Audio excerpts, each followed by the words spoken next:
वालेकुम अस्सलाम। क्या नाम है? अर्शिया। अर्शिया क्या करती है? मैं पढ़ती हूँ किस क्लास में? 9। क्या कहना चाहती मैं शेर सुनाना चाहूँगी और कुछ कहना चाहूँगी। है? पहले कुछ कहिए फिर शेर सुनाइए। मैंने सरकार ड्रामा देखा, सुनो चंदा, अच्छा, बहुत अच्छा ड्रामा था।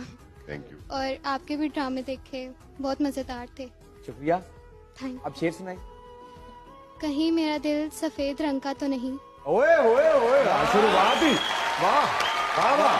कहीं मेरा दिल सफेद रंग का तो नहीं। कहीं मेरा दिल सफ़ेद रंग का तो नहीं, जो भी दागे जख्म लगता है उतरता ही नहीं। बताओ याद है तुमको वो जब दिल को चुराया था, चुराई चीज को तुमने खुदा का घर बनाया था।